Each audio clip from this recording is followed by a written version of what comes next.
सफल बने, समर्थ बने, पावन बने जीवन।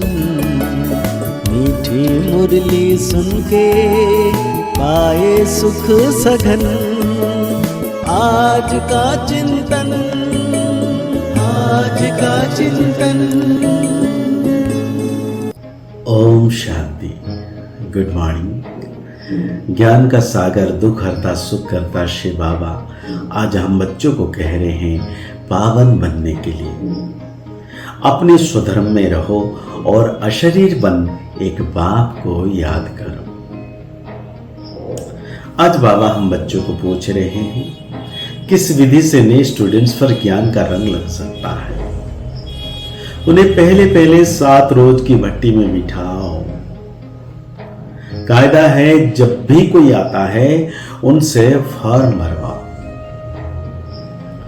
पहले 7 रोज भट्टी में पड़े तब पूरा रंग लगे। तुम भ्रम या ज्ञान की भू भू कर आप समान बनाती हो। तुम जानती हो अभी देवी देवता धर्म की सेटलिंग लग रही है। जो इस घराने की आत्माएं होंगी वो महारोगी से निरोगी बनने का पुरुषार्थ में लग जाएंगे। आज बाबा ने बहुत प्यारा सा गीत याद किए हैं। महफिल में जल उठी क्षमा परवाने के लिए, प्रीत बनी है दुनिया में मर जाने के लिए। महफिल में जल उठी क्षमा परवाने के लिए, प्रीत बनी है दुनिया में मर जाने के लिए। महफिल में जल उठी क्षमा। बाबा कहते हैं बच्चों को ओम शांति का अर्थ तो समझाया हुआ है। अम अर्थात अहम। अहम कौन है? मैं आत्मा। तो बाबा कहते हैं आत्मा का स्वधर्म है ही साइलेंस। आत्मा किसकी संतान है? कहेंगे परमपिता परमात्मा की। वो भी साइलेंस है। आत्माएं साइलेंस वर्ल्ड में शांति धाम में रहती है, फिर पाठ बजाने टॉकी वर्ल्ड में आती है। अब बेहद का बाप कहते हैं बच्चे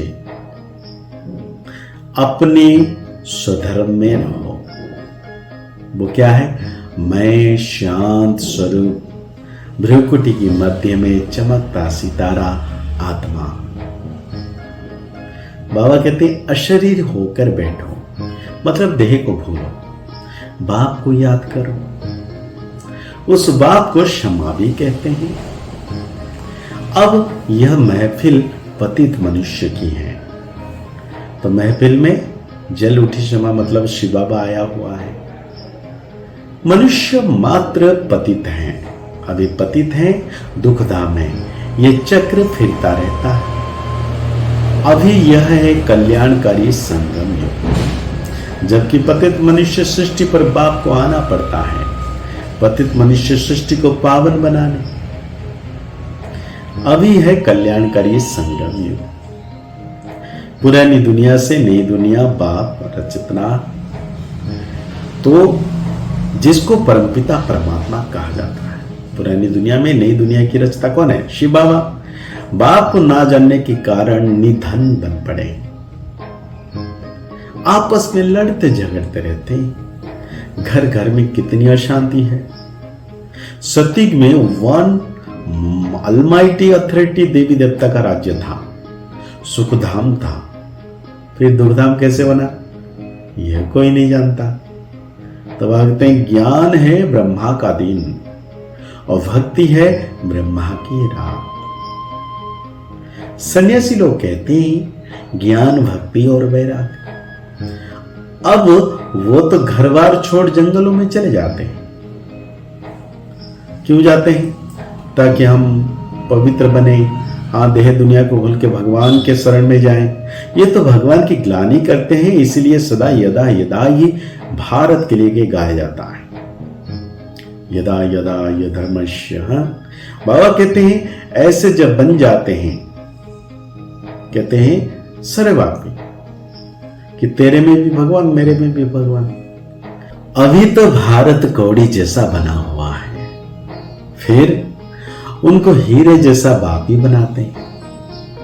तुम जानते हो हम मनुष्य से देवता बन रहे हैं।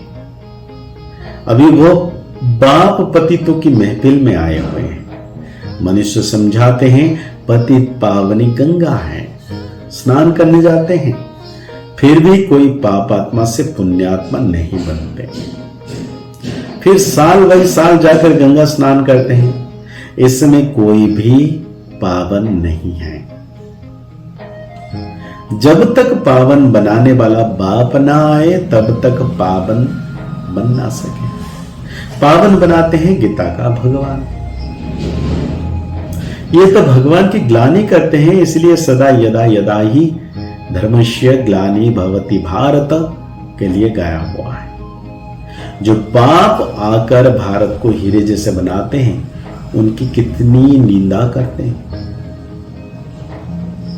भगवती रचता और रचना बेअंत हैं अथवा नेति नेति हैं, हम नहीं जानते, ये कहते रहते हैं ऋषि मुनि। और आजकल के मनुष्य फिर कह देते हैं सर्वव्यापी। तो बाप कहते हैं ऐसे जब बन जाते हैं तब मैं आकर पापात्मा से पुण्यात्मा बनाता हूं। अभी है रावण राज्य, राम राज्य है डीटी राज्य। मनुष्य तो समझते हैं स्वर्ग नरक यहां ही है, परंतु ऐसे हो नहीं सकता कि स्वर्ग यहां नरक यहां। मनुष्य मरता है तो कहते हैं स्वर्गवासी हुआ, तो जरूर नरक में था। तो बाबा कहते हैं अभी भारत कौड़ी मिसल है, उनको हीरे जैसा बनना है। बाबा कहते हैं उस पारलौकिक की बाप को तो जानना चाहिए, अभी भारत कौड़ी मिसल है। भारत में ऑलमाइटी अथॉरिटी राम राज्य हो, समझते हैं कोई समय भारत में था, अभी नहीं है, इसलिए राम राज्य की कोशिश करते हैं। परंतु यह कोई मनुष्य के हाथ में नहीं है। ये कौन कर सकता है? निराकार, जो जन्म मरण से न्यारा है। तुम हो बेहद के सन्यासी, उनका है हद का बैराग, यह है बेहद का बैराग। तुम सारी पुरानी सृष्टि का भूल अपने बाप को याद कर बरसा लेते हो, इसलिए बाप कहते हैं मुझे याद करो तो तुम्हारा विकर्म विनाश हो जाए। दिव्य गुणों को धारण करो, तो धारणा की बात आती है विकर्माजित बनने के लिए सारी पुरानी दुनिया से बेहद के बैराग कर इस भूले एक बाप की याद में रहना।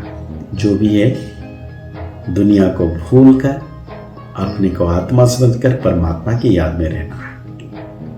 ब्रह्मरी मिसल ज्ञान रंग लगाने की सेवा करनी है। युक्ति से महारोगियों को निरोगी, नास्तिक को आस्तिक बनाना है। तो आज भगवान के वरदान अपने सिर पर ले लेना है। सदा साक्षी स्थिति में स्थित रह निर्लप अवस्था का अनुभव करने वाले सहज योगी भव। हम कौन है? सहज योगी है। तो बाबा कहते हैं जो देह के संबंध और देह के साक्षी स्थिति माना देह से साक्षी रहे अर्थात न्यारा है, वो इस पुरानी दुनिया में भी साक्षी हो जाते हैं। वे संपर्क में आते हुए देखते हुए भी सदा न्यारे और प्यारे रहते हैं। यह स्टेज है सहज योगी का अनुभव कराती। इसी को कहते हैं साथ में रहते हुए भी निर्लप। आत्मा निर्लप नहीं है, लेकिन आत्माभिमानी स्टेज निर्लप अर्थात माया के लेप आकर्षण से परे। इस अवस्था में रहने वाले माया के बार से बच जाते हैं। तो आज बाबा से प्यारा सा स्लोगन ले लेना है जो रोज अभ्यास करना है। शुभ भावना और शुभ कामना द्वारा सूक्ष्म सेवा करने वाले ही महान आत्मा है। ये रोज की सेवा है। रोज हमें निरंतर शुभ भावना शुभ कामना सबको देना है कि सब अच्छा हो, सबका अच्छा हो, सब स्वस्थ रहे, सब सुखी रहे, सब मस्त रहे। तो आज की मुरली के अनुसार हम सोमान ले लेंगे, मैं संपूर्ण सहज योगी, सरल योगी और शक्तिशाली योगी आत्मा। मुरली को और गहरी रीति से चिंतन करते हुए निरंतर सर्वशक्तिवान बाबा की याद में रहना है कि बाबा मेरे साथ है, मेरे मस्तक के पर 24 घंटा चमक रहे हैं, उनकी किरणों से मैं आत्म से तरह पावन बनता जा रहा हूं। ओम शांति, ओम शांति, ओम शांति।